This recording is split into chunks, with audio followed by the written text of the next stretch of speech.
मेरे प्यारे छात्रों, सृजन क्लासेस के इस वीडियो लेक्चर में आप सभी का बहुत बहुत स्वागत है।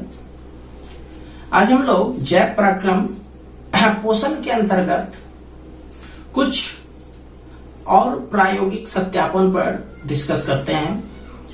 पिछले दिनों हमने प्रकाश संश्लेषण में कार्बन डाइऑक्साइड की आवश्यकता क्यों पड़ती है उसका प्रायोगिक सत्यापन, साथ ही साथ प्रकाश संश्लेषण में प्रकाश की आवश्यकता के प्रायोगिक सत्यापन के बारे में पढ़ा था। अभी हम लोग पढ़ रहे हैं कि प्रकाश संश्लेषण के बाद, यानी प्रकाश संश्लेषण जब प्रक्रिया हो जाती है तो उसके बाद ऑक्सीजन गैस मुक्त होती है। उसको हम लोग कैसे समझेंगे कि प्रकाश संश्लेषण के बाद ऑक्सीजन गैस ही मुक्त होती है, तो इसका हम लोग प्रायोगिक सत्यापन आज पढ़ेंगे। ठीक है, तो देखिए, इसके प्रायोगिक सत्यापन के लिए हम लोग एक पौधा लेते हैं, एक जलीय पौधा के रूप में हम लोग हाइड्रिला लेते हैं। हाइड्रिला एक जलीय पौधा होता है, तो उसको एक बीकर में रख देते हैं। उसके बाद उस पौधे को एक कीप के मदद से ढक देते हैं। जैसा कि आप चित्र में देख रहे हैं, ये पौधा आपका हाइड्रिला, ये कीप है यहाँ तक, तो कीप के मदद से उसको क्या करते हैं, ढक देते हैं। और यह बीकर में जो है जल पहले से भरा हुआ है। अब ये जो कीप का जो छोड़ है उसके ऊपर जल से भरी एक परखनली को ला करके उसके ऊपर पलट देते हैं। देखिए, ये परखनली इसके ऊपर पलटा हुआ है। ठीक है, तो चूंकि यहाँ पर हमको जो ऑक्सीजन गैस मुक्त होना है वो प्रकाश संश्लेषण के बाद मुक्त होना है। ठीक है, तो इसीलिए आप प्रकाश संश्लेषण की प्रक्रिया करेंगे। तो प्रकाश संश्लेषण की प्रक्रिया के लिए इस व्यवस्था को, या बोले तो इस उपकरण को हम लोग सूर्य प्रकाश में रख देते हैं, यानी प्रकाश की उपस्थिति में इसको छोड़ देते हैं। ठीक है, अब क्या होता है, थोड़ी देर के बाद हम देखते हैं कि ये जो हाइड्रिला पौधा है, जब ये चूंकि जलीय पौधा है तो जल के अंदर जो है वह प्रकाश संश्लेषण का प्रक्रिया करेगा ही, सारा चीज जब उपस्थित रहेगा तो जब प्रकाश संश्लेषण का प्रक्रिया होता है तो यहां से हो करके गैस जो है बाहर निकलता है। और चूंकि जल के अंदर मौजूद है तो जल से जब गैस निकलेगा तो बुलबुला के रूप में ऊपर उठेगा। तो यह बुलबुला के रूप में जल से ऊपर उठते हुए यह ऊपर परखनली पर जमा होने लगता है। तो अब देखो, जैसे जितना ज्यादा यह प्रकाश संश्लेषण का प्रक्रिया होगा उतना ही मात्रा में गैस जमा होते जाएगा। और जब गैस जमा होते जाएगा तो गैस अपना स्थान बनाने के लिए क्या करेगा, जल को जो है नीचे की तरफ फेंकेगा। तो खैर, जब बहुत ज्यादा मात्रा में यहाँ पर ऑक्सीजन गैस जमा हो जाता है, उसके बाद परखनली के एक छोर को बंद करके हम लोग बाहर निकालते हैं। ठीक है, उसके बाद जो है ये हम लोग जांच करने का प्रयास करते हैं कि यहाँ पर जो गैस जमा हुआ है वो कौन सा गैस जमा हुआ है। तो उसके जांच के लिए हम लोग क्या करते हैं, उसके मुंह को, परखनली के मुंह को हम लोग बंद कर देते हैं। उसके पास एक जलता हुआ दिया सलाई का मतलब ये मत समझिएगा कि दिया ले गए एगो सलाई ले गए। दिया सलाई का मतलब हुआ जलता हुआ दिया को लेकर के गए। तो इस परखनली के पास जब जलती हुई दिया को लेकर के जाते हैं तो क्या होता है कि वह जो मतलब दिए का जो ज्वाला होता है उसका रंग, कलर चेंज हो जाता है, वो नीले रंग का हो जाता है। और ऐसा करने का क्षमता ऑक्सीजन गैस में ही होती है। तो इससे हम लोग पता भी कर लेते हैं कि जो गैस जमा हुआ है वह ऑक्सीजन गैस हुआ है। ठीक है, तो समझ गए होंगे। एक बार शॉर्ट में हम समझाते हैं कि एक हाइड्रिला का पौधा लिए, उसको जो है कीप से ढक दिए, उसको परखनली से ढक दिए, पानी से भरी हुई परखनली जो चीज है, ये बीकर है, बीकर लिख दिए, ये हाइड्रिला का पौधा है, ये कीप है, ये जल है, ये परखनली है, ऊपर पर ऑक्सीजन गैस जमा होता है। तो ये सब है, तो ये प्रक्रम है। इसको जब सूर्य प्रकाश में रख देते हैं तो प्रकाश संश्लेषण की प्रक्रिया के दौरान यहाँ पर गैस जमा होने लगता है, जो बुलबुला के रूप में, यहाँ से चूंकि जल से जब गैस निकलेगा तो बुलबुला के रूप में यह ऊपर आएगा और यहाँ पर जमा हो जाता है।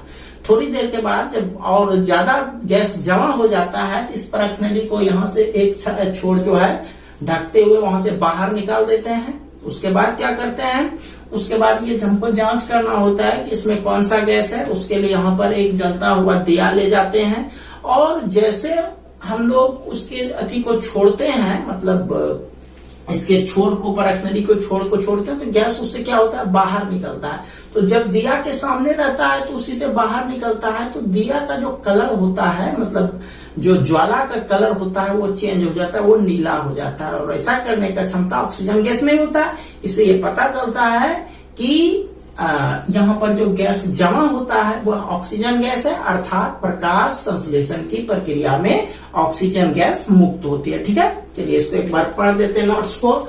इस प्रयोग को दर्शाने के लिए एक बीकर में एक जलीय पौधा हाइड्रिला को लिया जाता है, उसे एक कीप से ढक दिया जाता है।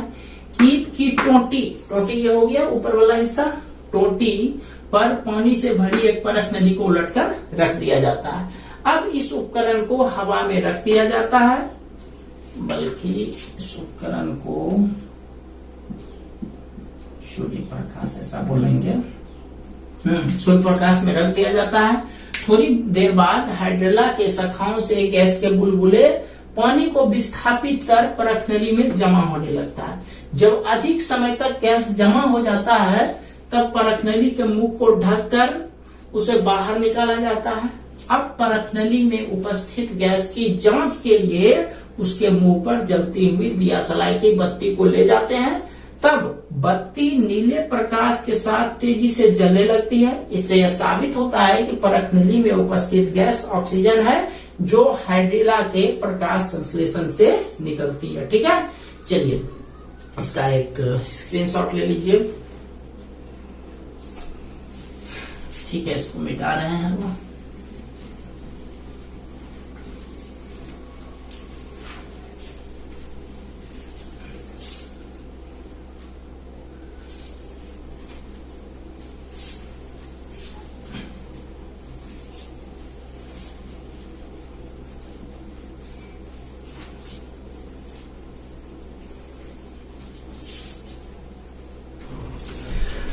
चलते हैं अब हम लोग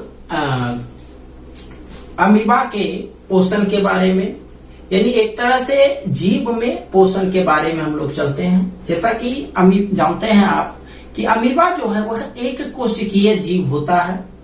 मनुष्य को यदि ले तो मनुष्य एक बहुकोशिकीय जीव है। मनुष्य, आप जानते हैं कि मनुष्य का जो शरीर का रचना होता है वह कोशिका से मिलकर के बना होता है।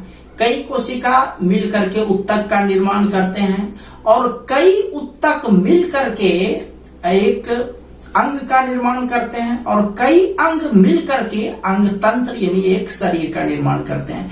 तो मनुष्य जो है एक बहुकोशिकीय जीव है, लेकिन अमीबा जो है वह एक कोशिकीय जीव है। अमीबा के बारे में आप ऐसा कर सकते हैं कि अमीबा का जो जनन होता है, यानी एक तरह से वह अपने प्रजाति में, अपने संख्या में जो वृद्धि करते हैं वह द्विखंडन के द्वारा करते हैं। यानी वह जो है जब अमीबा का आकार एक तरह से समझ लो कि वह बड़ा होने लगता है तो वह जो है अपने आप दो भाग में बट जाता है। मतलब वह बूढ़ा होता ही नहीं है, और जैसे बूढ़ा हुआ वह दो भाग में कट करके दो अलग अलग अमीबा का निर्माण होता है। तो इस तरह से बोल सकते हैं कि अमीबा एक अमर जीव है, हालांकि वह दूसरे परिस्थिति से जरूर वह मरता है।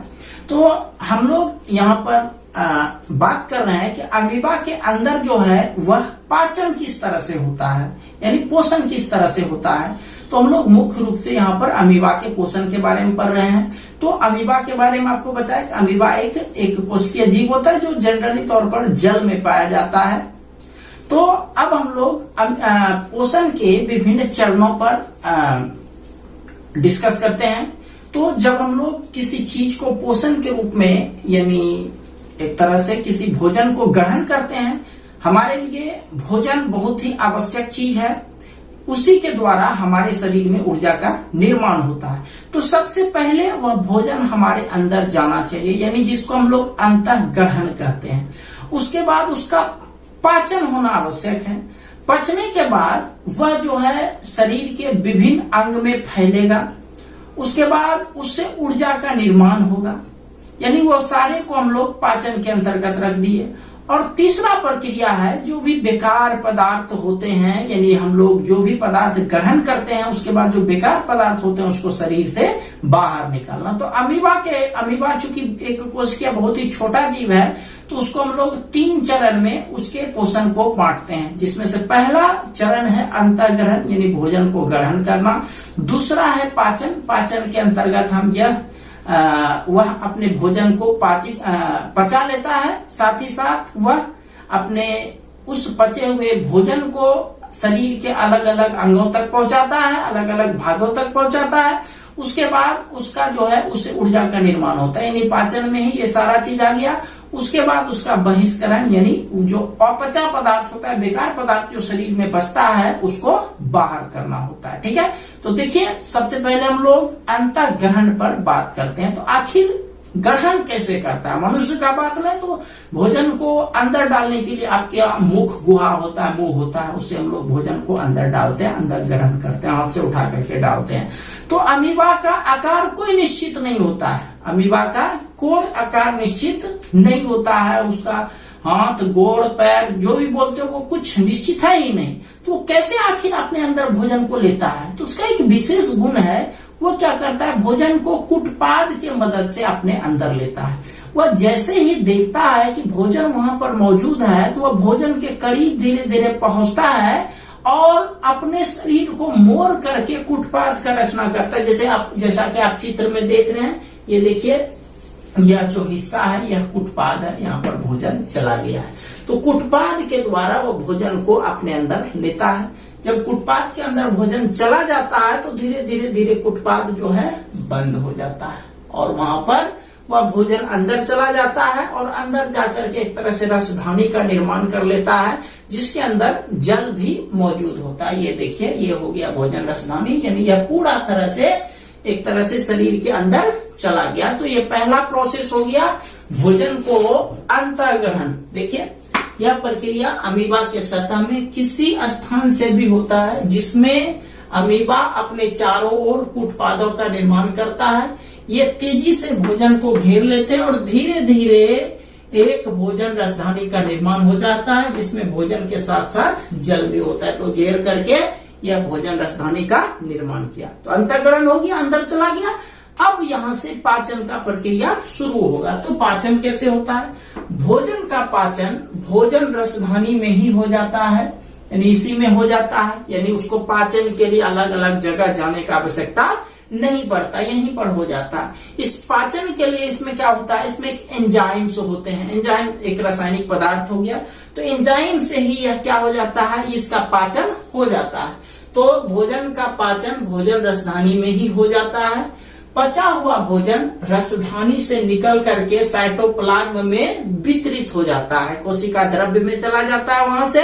उसके बाद वहां से जो है वह पूरा शरीर में फैल जाता है। भोजन जो है पूरा शरीर में चला गया, और जब चला गया भोजन का पचा हुआ हिस्सा, तो वहां से ऊर्जा का निर्माण होगा। ऊर्जा का निर्माण होगा तभी तो वह कुछ कर पाएगा, यानी पोषण दूसरा जो प्रक्रिया है पाचन हुआ प्रक्रिया संपन्न हो जाता है साइटोप्लाज्म में जाकर के।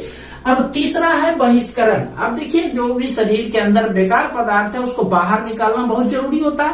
तो इसीलिए अब अमीबा के अंदर तो कोई ऐसा रचना है ही नहीं जिससे वह बाहर निकाल सके पचे हुए भोजन को। हमारे शरीर में हर एक चीज निकलने का अलग अलग स्थान होता है। तो हम मानव के शरीर में एक विशेष स्थान होता है लिए हुए पदार्थ को, अपचे पदार्थ को बाहर निकालने के लिए, लेकिन अमीबा में कोई विशेष स्थान नहीं होता है। तो उसमें होता क्या है कि जब भोजन पच जाता है तो जो बेकार पदार्थ होता है वहां से जो है कहीं पर भी जहां पर भी वह बेकार पदार्थ होता है वहां पर एक अस्थायी छिद्र का निर्माण होने लगता है। अस्थायी छिद्र का निर्माण होने लगता है। उसके बाद धीरे धीरे धीरे धीरे वह छिद्र के नजदीक आता है, उसके बाद वह छिद्र से बाहर निकल जाता है। ये देखिए ये भोजन है, एक तरह से बेकार भोजन है, यानी यह पचा हुआ भोजन है, ये अपचा भोजन है जो पचने के बाद जो बच गया। अब वहां पर जहां पर भोजन है उसके जस्ट नीचे देखिए यहाँ पर एक धीरे धीरे जो है एक छिद्र का निर्माण हो रहा है, और इसमें देखिए यह छिद्र से उसको बाहर कर दिया गया और अमीबा अपना एक आकार ले लिया। यानी एक अस्थायी छिद्र इसमें अपने आप निर्माण हो जाता है। जहां से अभी भोजन को बाहर निकालना होता है उसके आसपास क्षेत्र में ही एक अस्थायी छिद्र का निर्माण हो जाता है, और उस छिद्र के नजदीक धीरे धीरे भोजन आता है, अपचा भोजन आता है और उसका बहिष्करण हो जाता है। तो अमीबा अपने अपचय भोजन को शरीर के बाहर सतह के किसी भाग में एक अस्थायी छिद्र का निर्माण होने के कारण बने छिद्र से बाहर निकाल देता है। इस प्रकार अमीबा में पोषण होता है। तो समझ गया अमीबा में पोषण। तो अमीबा में पोषण 3 प्रक्रिया में होता है, 3 चरणों में एक तरह से होता है। पहला नंबर अंतःग्रहण, भोजन अंतःग्रहण करता है जो कुटपाद के मदद से करता है। दूसरा हो गया उसका पाचन, पाचन जो है जो भोजन होता है उस रसधानी में ही उसका पाचन हो जाता है। किसके मदद से? यह जो पाचन होता है यह भोजन का पाचन जो है एंजाइम्स के मदद से वहीं पर हो जाता है। उसके बाद उसका बाहर निकलना, बहिष्करण। तो बहिष्करण कैसे होता है? जहां पर भी भोजन बाहर निकलना होता है वहां पर एक अस्थायी छिद्र का निर्माण होता है, उसके बाद भोजन अपने आप उस छिद्र से बाहर निकल जाता है। तो यह तीनों चरण संपन्न हुआ। इस प्रकार अमीबा का पोषण होता है। समझ गए बात को? तो आज इतना रहने देते हैं। कल हम लोग मानव के शरीर में किस तरह से भोजन का पाचन होता है उसके बारे में हम लोग अध्ययन करेंगे। मनुष्य के आहार नाल के बारे में कल हम लोग डिस्कस करेंगे, साथ ही साथ उनके कार्यों के बारे में डिस्कस करेंगे। ठीक है, तो मिलते हैं हम लोग कल एक नए वीडियो लेक्चर के साथ। तब तक के लिए आप सभी का बहुत बहुत धन्यवाद।